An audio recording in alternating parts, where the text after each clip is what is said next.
I'd go heavy. I a $10 million. How would you go about assembling? What does the first version of this business look like? I like raising money. I like the VC game. I would definitely go to I'd go to an FCC because I know that they have programs to fund.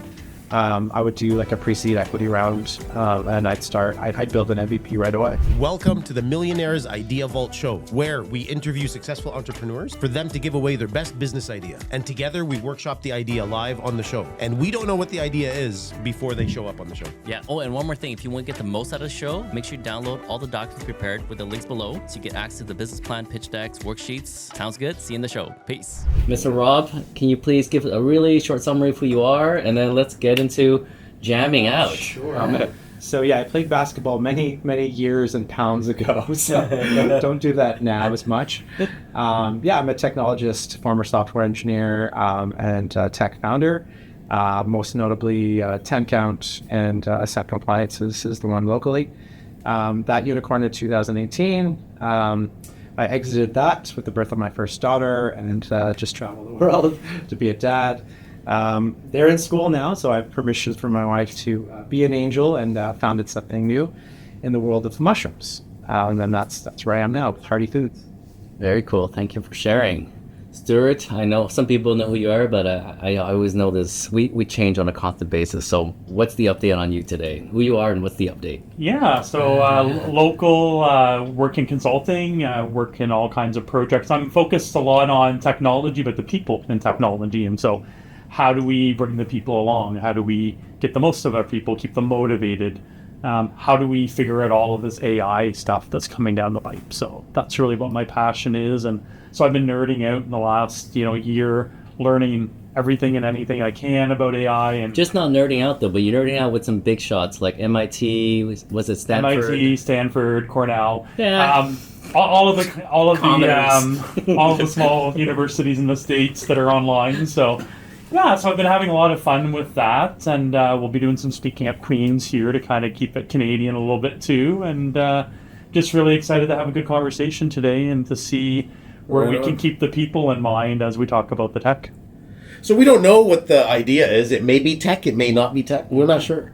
Yeah. Wrong. So the way I like to kick off the idea or the question is, what is the pain or discomfort that you felt that created the idea? Maybe just give us a little bit of background as to what led to whatever the idea is, which we still don't know, and then you can tell us what the idea is. So a little germane to what we were speaking about earlier in food, right? I'm in food because I want to make a difference. I want to, and every one of our staff will say verbatim, we are advancing access to sustainably grown food. We're doing it in mushrooms, and we likely will branch out into other crops. What we've noticed and dealing with significant partners at FCC, Front Credit Canada, I'm doing a plug. Plug away. They're not private. Fantastic. I never knew about them until today. They're just incredible people in org. Anyways, we know that we're going to need 34,000 farmers in the next 10 years because they are going to retire. And we need them. And there's no succession plan because what farmer would leave their farm if it's not profitable, if it's not comfortable for their kids? So we are in a tailspin a little bit with our food. That said, there are ways to make them better, improve, make them more efficient. But the biggest loss potentially is the tacit knowledge from current farmer to next farmer. Mm-hmm. Now, think AI. I'm thinking HR. HR and AI. Yeah. So, we need that training, and it speaks to a greater product. But for us specifically, and we're doing it anyway.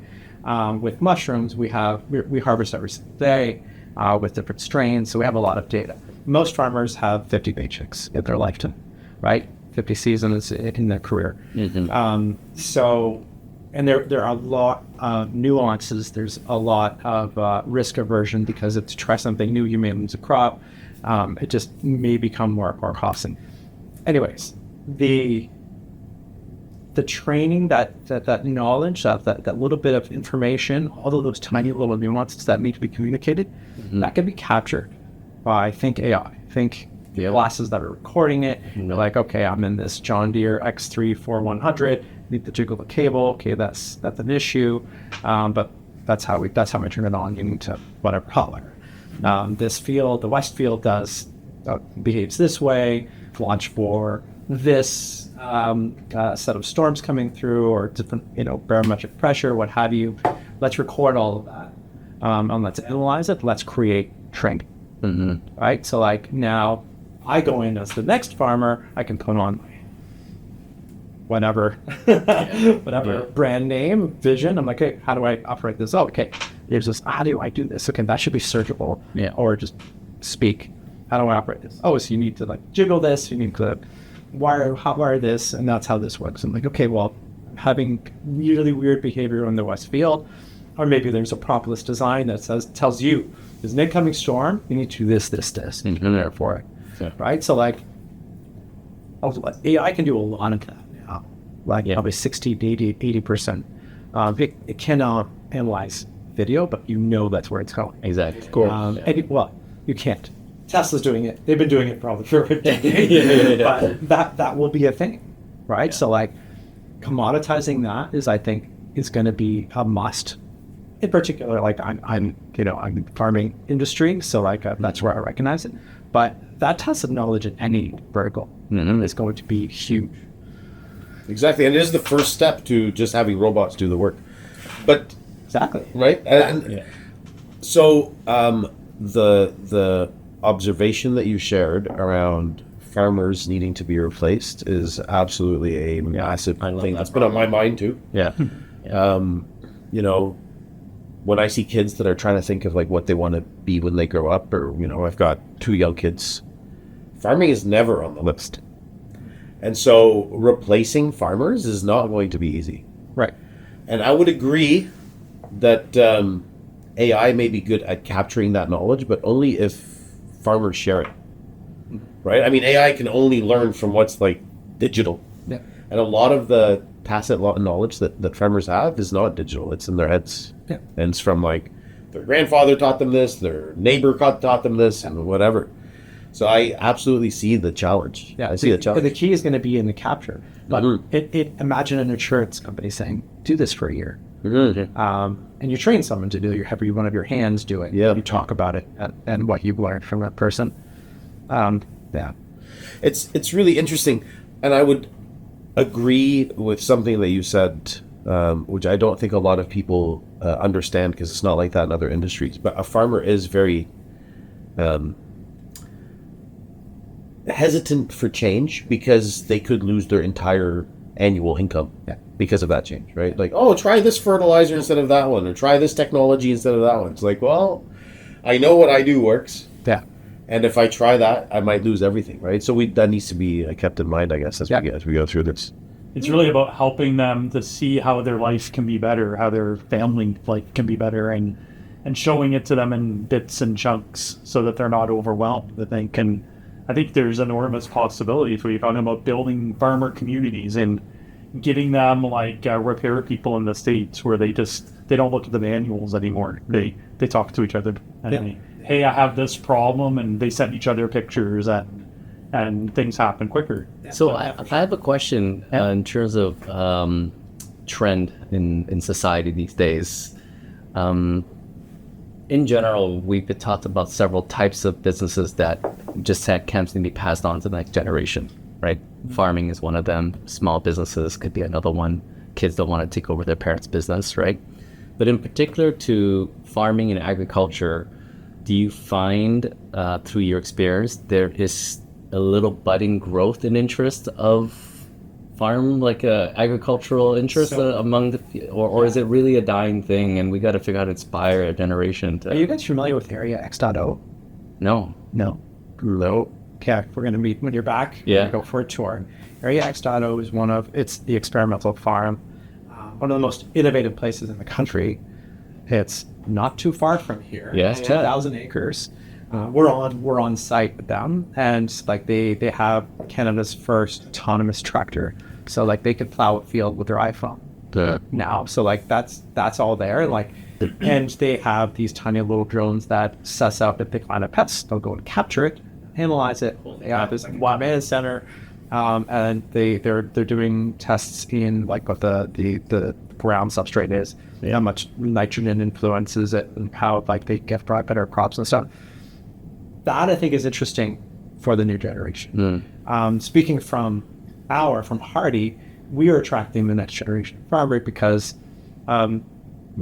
we are giving them all the tools. Like we use AI all over the place. They have access to the AI. They can actually take a photo, take a video, be like, are these mushrooms ready to harvest? Is this contamination? All right. What to do if it's contaminated according to our SOPs? Like we're leveraging as much as possible. All of our farmers are under 30 years old. Right. They're growing. That's incredible. We had a hypothesis. We thought there's going to be a mass exodus from the cannabis industry, and we were dead right. Right? Like they're just popping up and dying off. But you have these like highly intelligent, highly capable, passionate people, and they're horticulture based. Right. And they want to come and grow. And the word mushrooms kind of interests. Yeah, for sure. For the wrong reasons, maybe, but that's all you need. Or the right reasons. I mean, I'm not. But that's really fascinating, you know. And so back to your question, I think where I'm going with I think it's amplified. I think the problem is amplified in farming, and I'll tell you why. This is just a theory. In plumbing, it's like an urban job, so it's easy to get somebody who's young to get interested in trying it out, right? Oh, you know, tag along with a plumber. Do a placement for 6 months, for a year, see if you like it, learn on the job, whatever. Same with mechanics. With farming is interesting because I don't think it's so easy to just kind of give it a try, you know, like that. Like you need to move, relocate to a. It feels like a lifestyle decision. It's a whole lifestyle decision. Right. It's a much bigger shift, and that's why I think we should be more worried than we are today about like the loss of farmers and how to replace them. I have a founder's optimism. What I've witnessed is I think that maybe Gen Alpha, my kids, and then the Gen Zers are like, a lot of them are just making the switch. They actually want to do things in the real world. And maybe it's branched. Like it's like there is a giant population of kids that will leave the house. Just right about that. Yeah. Like there's like 700,000 Japanese males that won't leave the house. Yeah. That's another discussion, I suppose. Because that means And another business idea, I'm sure, for another show. I think that jumps into Handmaid's Tale, actually. Yeah. Right? Because the guys don't have to leave. They're getting the food, they're getting their sex, they're getting whatever from that room. Where the women's is like, where the men, because like women need actual interaction. Yeah. So like we kind of we're on the verge of population collapse potentially, right? Right. Sorry, I went down a rabbit. No, I love it. Right. So the business idea. So just to recap, so far where we stand, right? Yeah. So the business idea is some way to capture the knowledge of farmers and be able to kind of pass it on to the next generation or to the next robot or to the next whatever. Right. That's where. And it doesn't need to be farmers. Like if you, it's I guess a hands in real world job that you can collect all the information, either via video, and I guess analyze that and create like a database, a searchable, video-based, voice-based answer system or training. Yeah, it's so exciting because I think Google has invented it with their last release. Oh yeah, they have all of these multimodal language models where you can put pictures in, and they had a video in one of their demos where they were shooting a video just like in a room like this, and then they stopped the AI system and they said, where were my glasses placed? Oh, the glasses were over there on the book. And so I'm just thinking of a crop or as like a disease on the leaf or whatever it is, that's possible now. So it's exciting.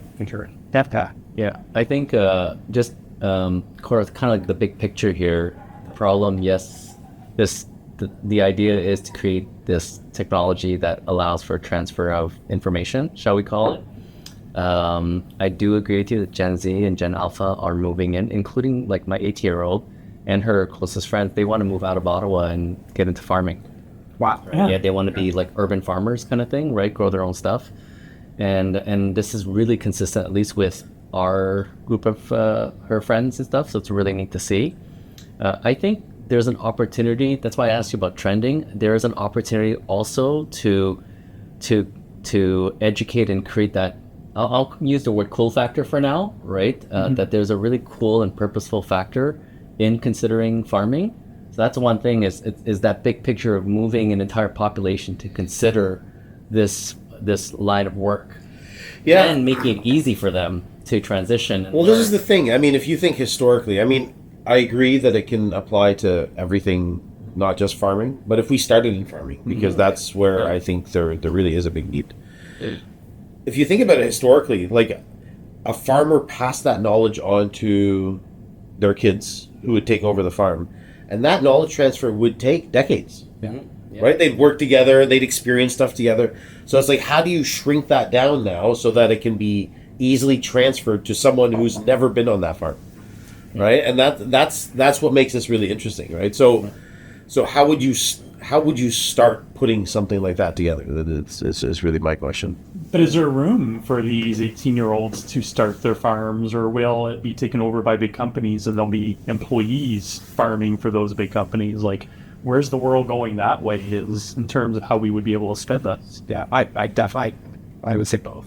Both, yeah. Like, I think there's going to be, well, there is people that want to grow their own food, period. We don't, I don't leave a lot of things in the hands of the government. Certainly my food, or big business, right? So I would think it was both. And I think, to your point, there is a coolness factor, and there's also the belief that they'll get into something, growing food, but they won't be left behind. Technology, right? They want to live on a farm, be like, okay, well, I'm going to miss all this stuff. Yeah. There's some FOMO type thing. Yeah. Although maybe some of the stuff should be left, like the social medias of the world. But Yeah. aside from LinkedIn, other things. So, I mean, I guess where I'm excited about this idea is that, someone who has a strong interest in agriculture and who wants to leverage technology and speed track this, because I'm thinking, okay, either we spend hundreds of millions of dollars to educate our Canadians to say, hey, farming's great, or we capture all the knowledge first, right?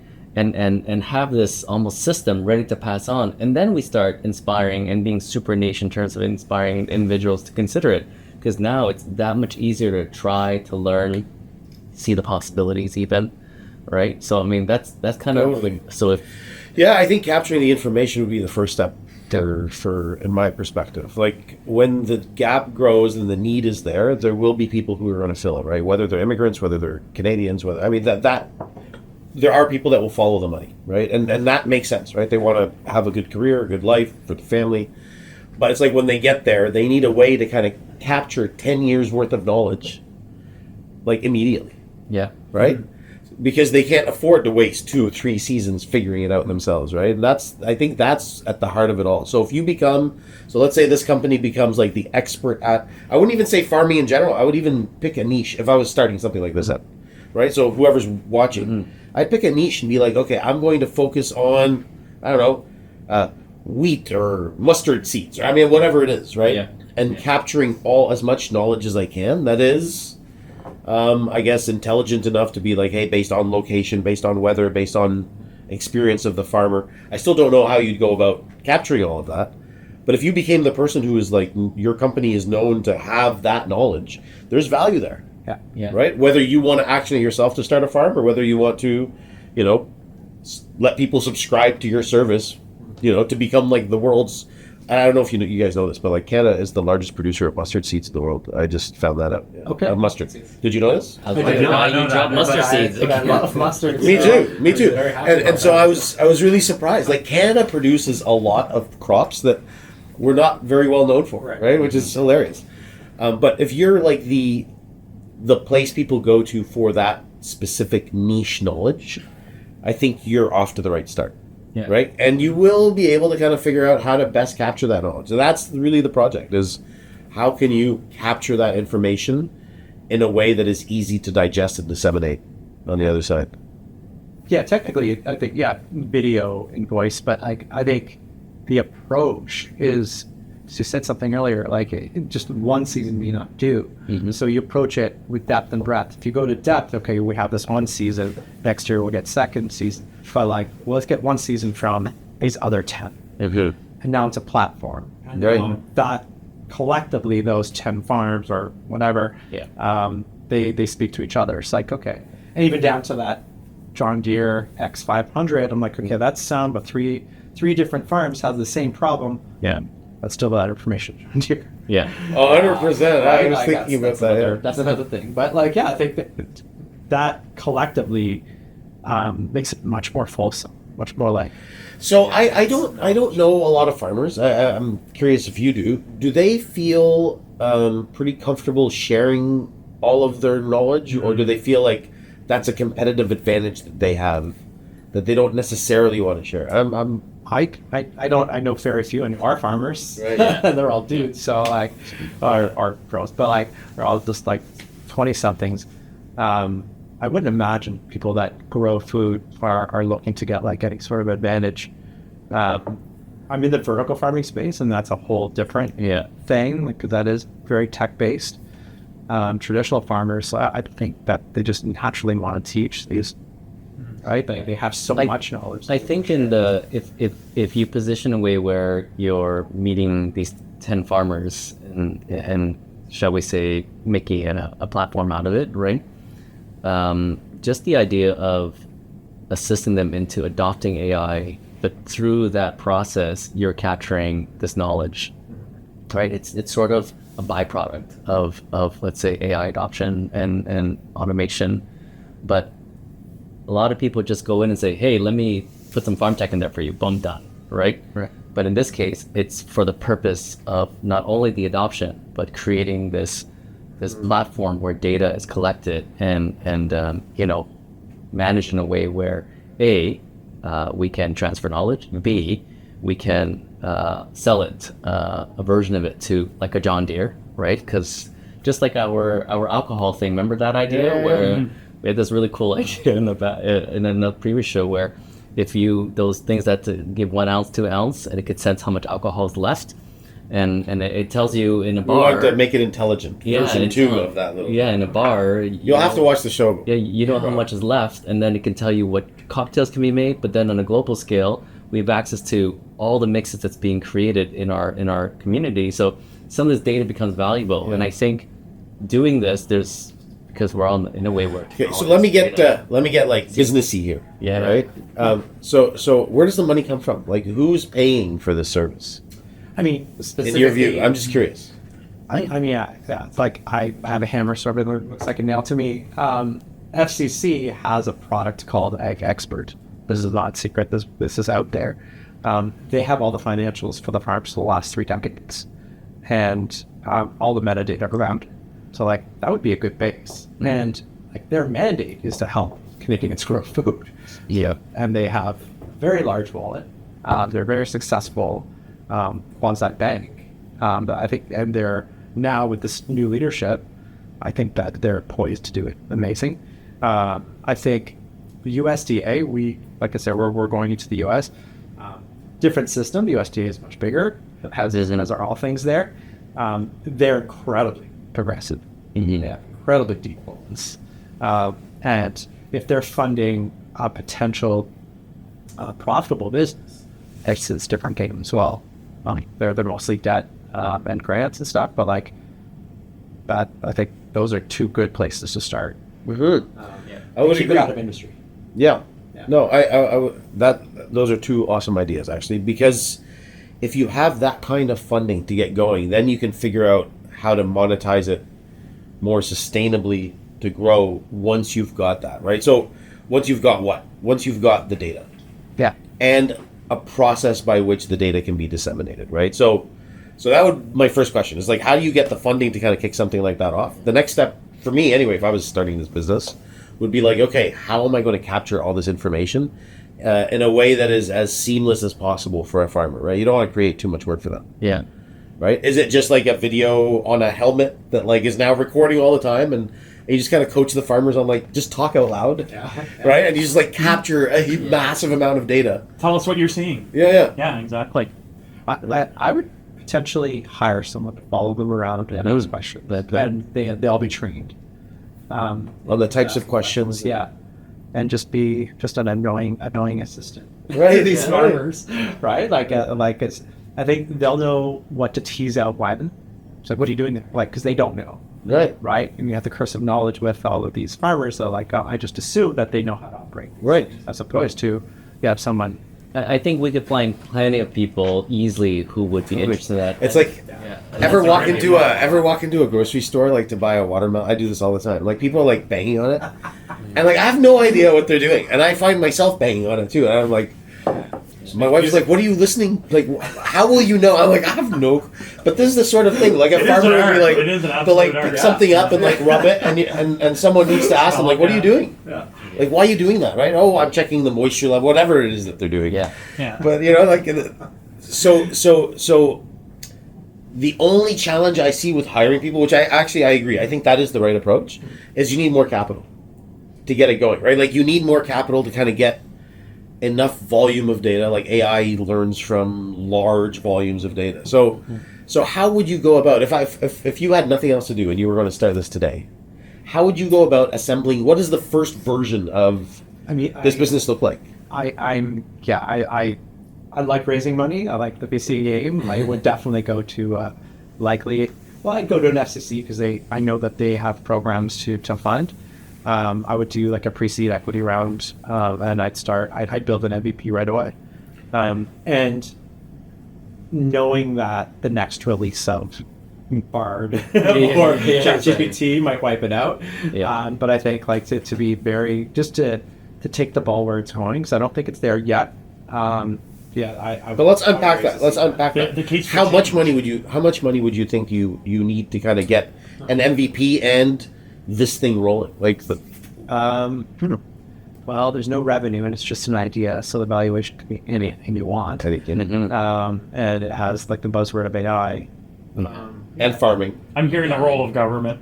I'd go heavy. I'd go a $10 million round, and likely try to get maybe 100, 200 valuation. Right. Like, it's a big idea. I think that's reasonable in that space, in that idea. I don't necessarily go to those numbers, but I know, like, to your point, it's going to take money. AI is not cheap.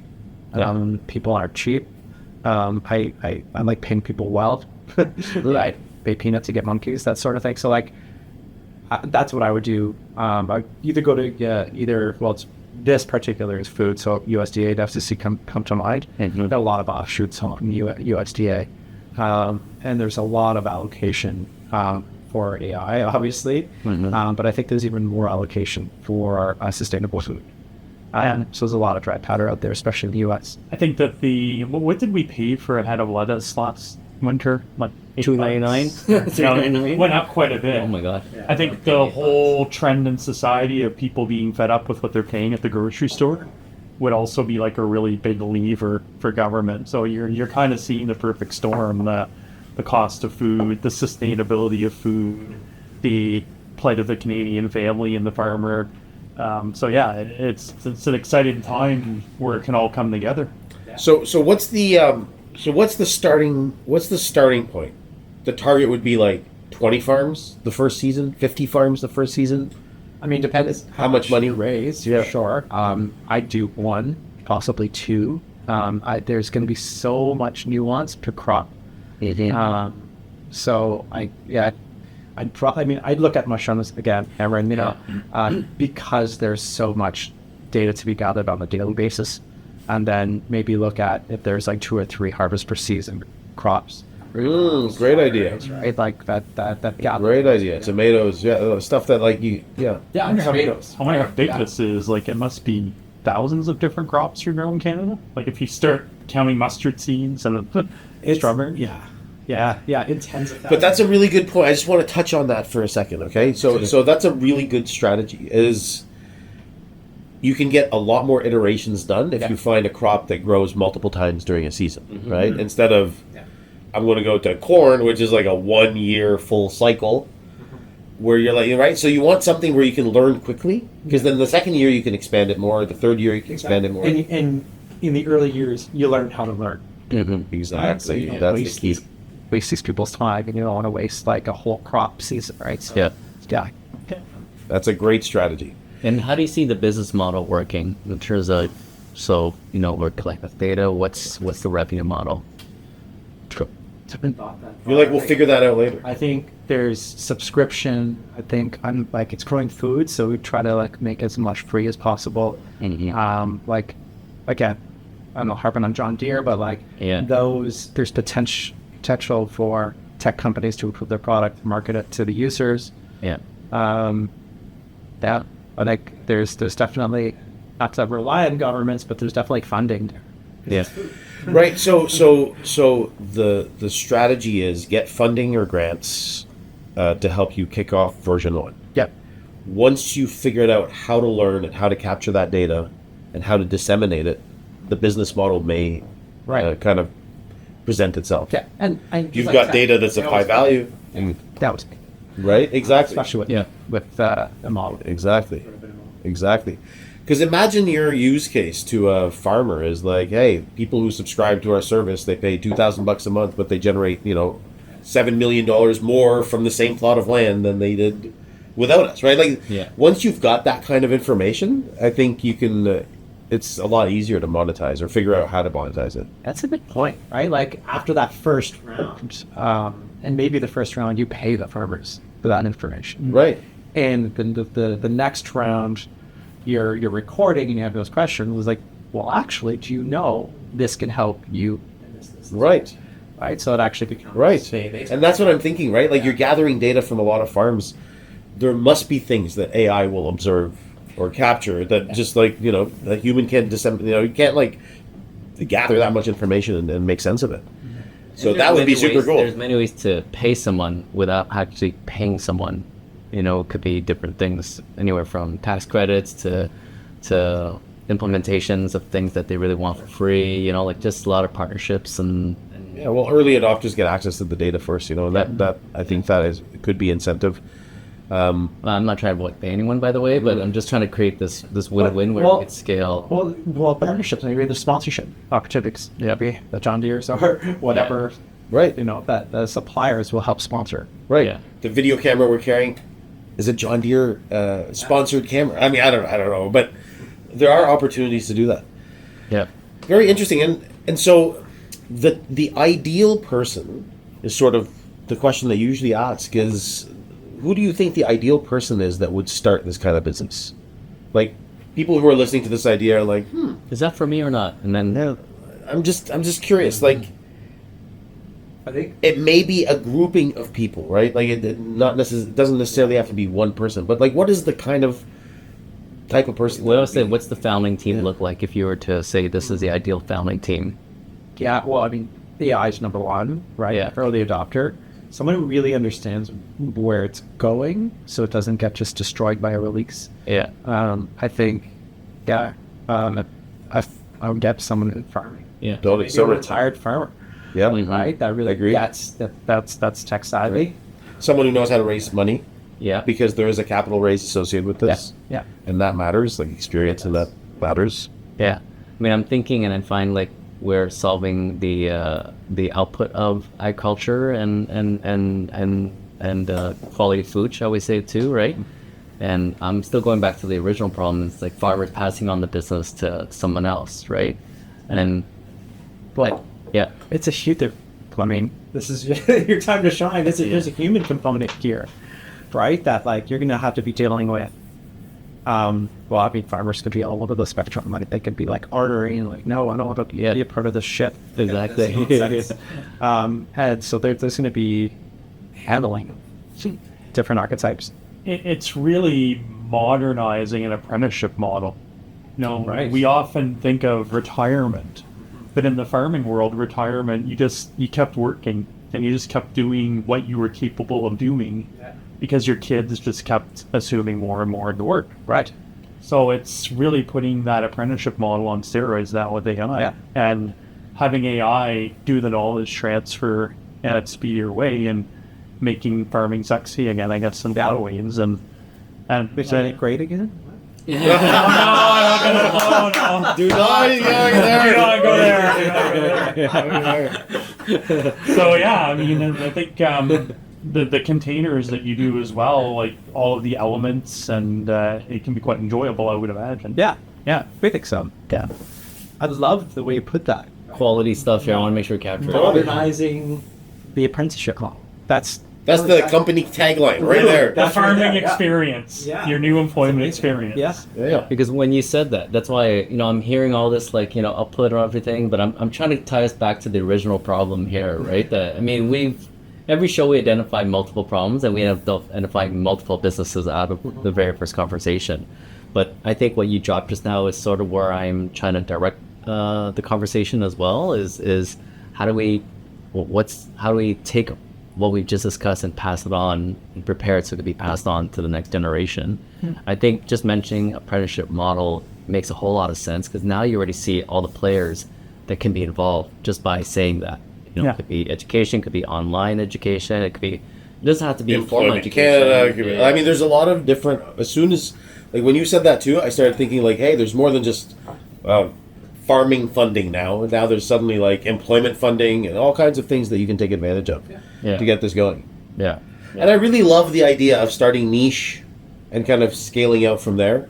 I do see a lot of niching that's really being successful into the future. Companies are really good at one thing, and if you're really good at farming apprenticeship, I think there's a huge opportunity there. A huge opportunity. Yeah, I think this is an option that can be the apprenticeship side. I think we can, if someone out there were to find interest in this, can start this business and monetize, create revenue a lot quicker.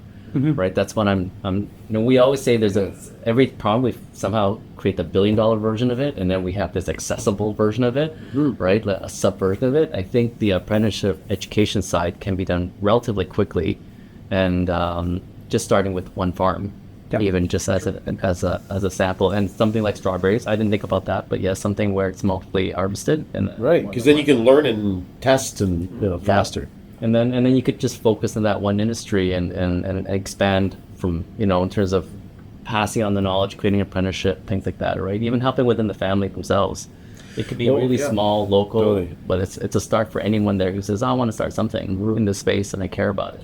Well, I really like it, Rob, because we were talking earlier, I don't like pure technology plays as much. I like it when I just find there's more meaning whenever it's associated with something that's more, tangible. Right. I think we share some of those values. That's why I got into the tea business, right? I wanted to bring organic tea to everybody at an affordable price. That's sort of the mission of where we got going. And so this type of work can be very meaningful, right? It's not just for the money. It's you're building a business, but it really has value. I mean, we need farming, we need food. That's why it resonates with me. I mean, I like this a lot. Yeah, and it's not just farming and just food. It's quality, quality, local, Quality of life, grown, everything. How do you make sure that the next farmer is has a better quality of life too, because they've now suddenly tapping into all this knowledge. It starts with a farmer. It has a better quality of life, better quality of life for his family. Yeah. That translates to community because they're feeding their community. Better communities mean better countries, right? So, 100%. yeah. 100%. And this whole movement of self-sufficient farming actually is who did we have on the show? Matt Britt. Matt. I know, Right. I was thinking Matt the whole time. Right. He's do you know? No. So his business is designing and building self-sustaining farming, so you grow your own food across the world, at people's houses. Nice. So if you have a plot of land or whatever, they can design and build depending on where you live. They recommend certain things that are more native to those areas, right? So it's hey, how do you make your food supply more self-sufficient? Yeah, and he shares the value that you mentioned earlier. Well, we don't trust the government in managing our and growing our food. So. Totally. We got to take the power back. Exactly. Yeah. It's really, really interesting. I find in these modern times we've become disconnected from each other more and more Completely. through technology. But imagine a world where each house has their own system. Yeah. So maybe one neighbor is growing the strawberries and another neighbor is growing something else. Then you're really bringing people back. It's Full interesting. circle, isn't It's it full funny? circle back to agriculture times on Yeah. community and Full sharing circle. and The interesting thing is that has been a discussion that's occurred for easily 10, 15 years, where a dream is, in our neighborhood, we're growing different crops and we're Community supporting gardens. and all that, right? Yeah. I just don't think it's been a better time. It's becoming a better time every day because of where we are technologically speaking, right? But driving the human element is, I think, is what's going to make this great. Yeah, It's not just the technology, right? And so it has been a better time to finally work on this project and make it happen. And I think it can happen at a very small scale, where you can contribute at a very small scale. And then when you have a big thinker who can make things, get things done at a big level, someone can run with that as well. 100%. It's funny, after the last show when Aiden says, actually, this is not a $1 million idea, it's a $1 billion idea. Yeah. This is $1 billion idea too, I think.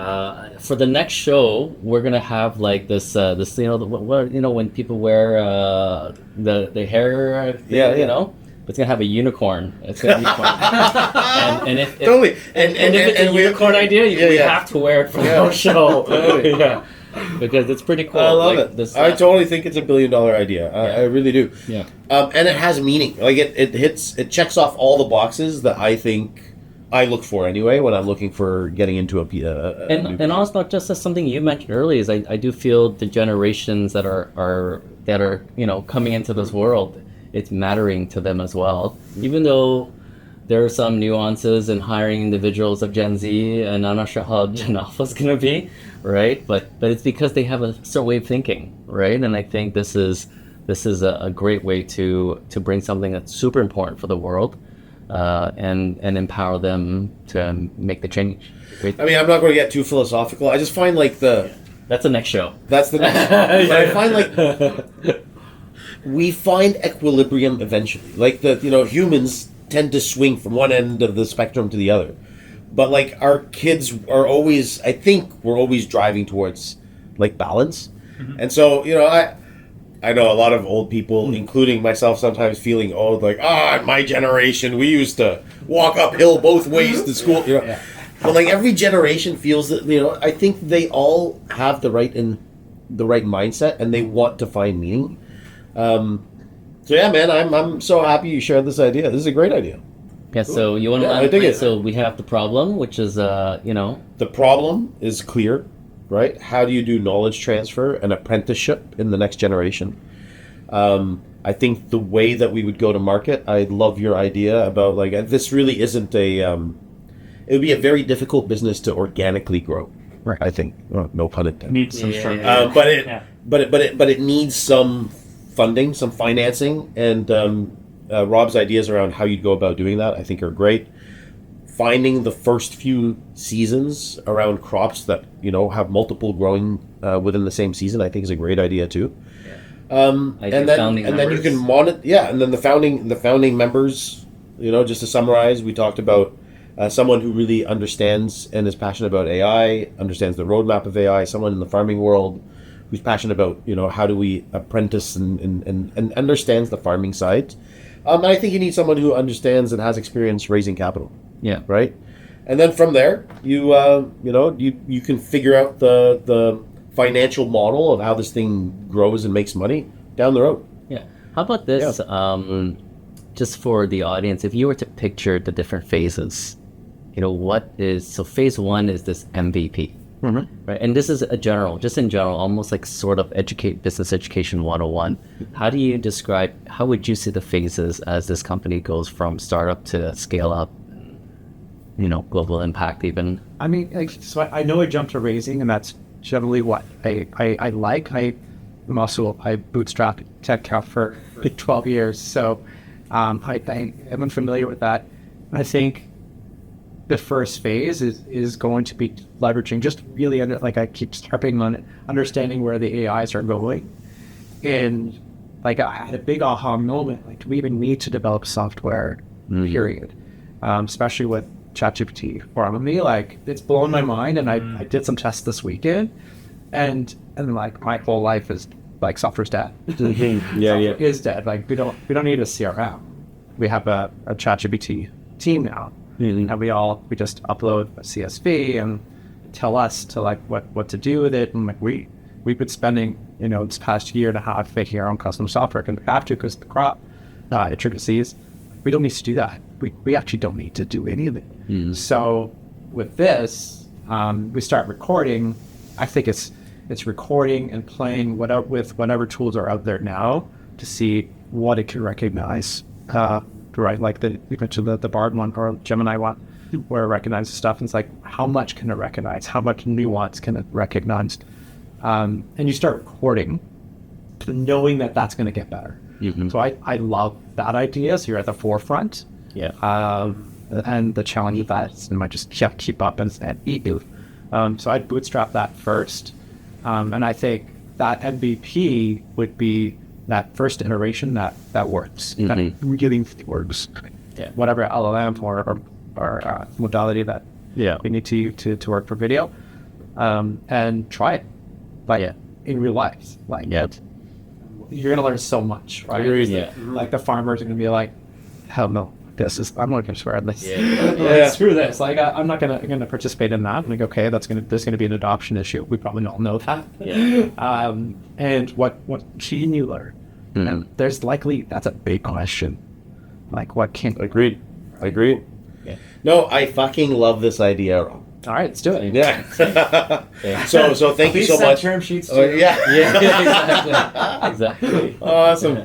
So great meeting you. Thanks for coming on the show and sharing a great idea. Thanks for contributing again. Your AI knowledge is so fun. great. Yeah, so awesome. I hope that we've inspired somebody or multiple people to kind of at least look at this further. But I sure hope so, at least for the sake of our futures. Yeah. It's something that really is needed. So thank you. Thank you And very thanks for much, watching. everyone. Thanks for watching. Peace out.